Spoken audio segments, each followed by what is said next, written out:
Dictation number 14. Sir, regarding the capital gains, I would suggest that previously in the case of capital gains, if the money was deposited in the nationalized bank for a period of 3 years, then no capital gains tax was paid, but at the same time government has no money for circulation. It is for consideration whether the government is benefiting by the present system or it was benefiting more by the previous system, and if necessary, if you increase the period from 3 years to 5 years, I suppose more money will be available for circulation and issue. Sir, I would like to mention that in the case of wealth tax, one car is exempted.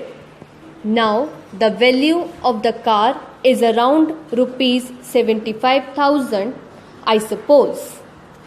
I do not know which car comes for rupees 75,000 these days.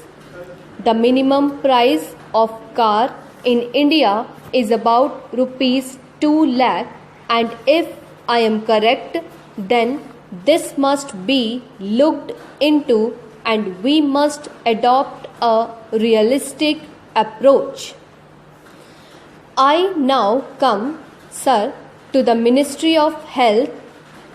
The Constitution of India lays down that the state shall strive to raise the level of nutrition and the standard of living of its people, and the improvement of public health is among its primary duties and functions.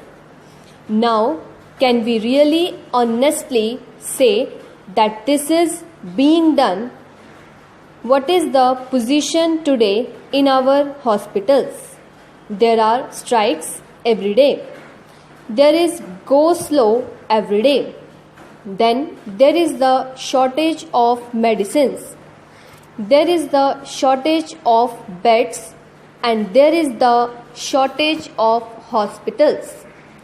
So it is absolutely necessary that more provision should be made for hospitals and for medical care of the people, because this is one of the essential items and we need more hospitals and better care of health.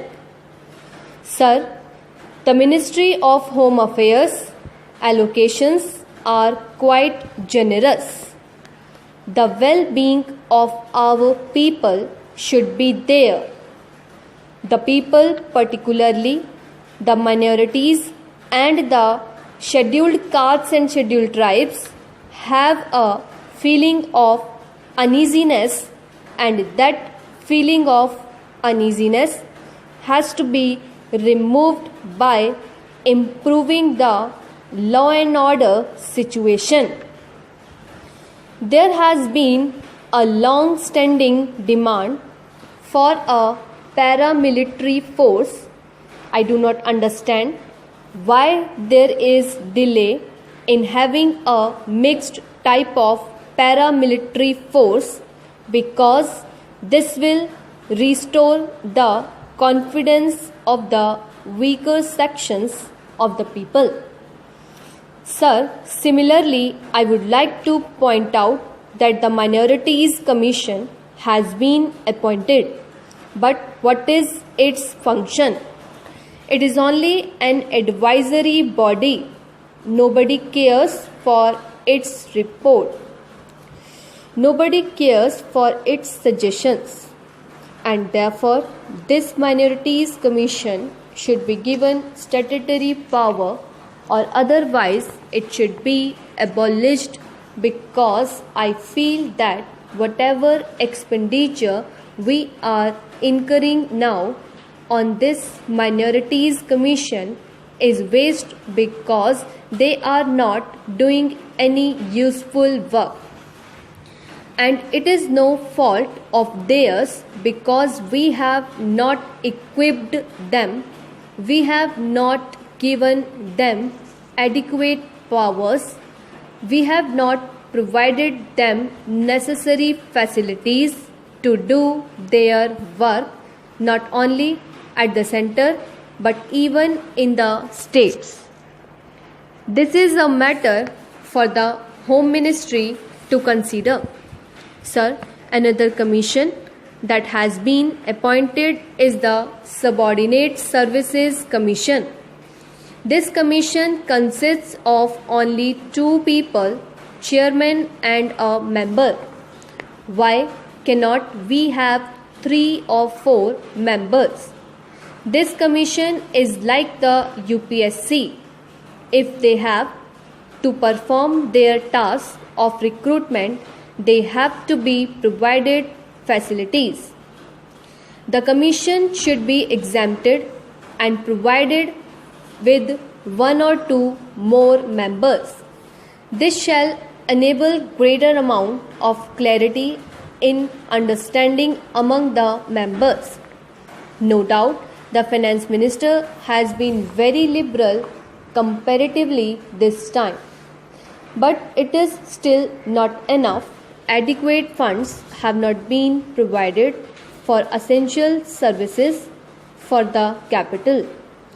The population of Delhi is more than 1 billion people. What is happening today? Even the essential services have been outstripped by the requirement of the people. The main problem is the transport. Water supply and electricity are also main problems. It is therefore very necessary that additional allocations should be made for these items, for Delhi transport problem, particularly in a big or metropolitan city, cannot be solved by operating a few hundred or 1,000 buses. We must provide something better. The only solution that can meet the requirements of a city like Delhi is the rapid transport system. A rapid transport system should be provided for Delhi irrespective of the cost involved, because cost is not the only consideration. The consideration is that the people should get the facility, and that facility has to be provided and should be provided as early as possible. The Ministry of Transport is responsible for the transport problem of the whole country. India is one of the countries which has the largest network of roads. Therefore, we have to ensure that proper type of transport facilities are provided in rural, urban and metropolitan areas also.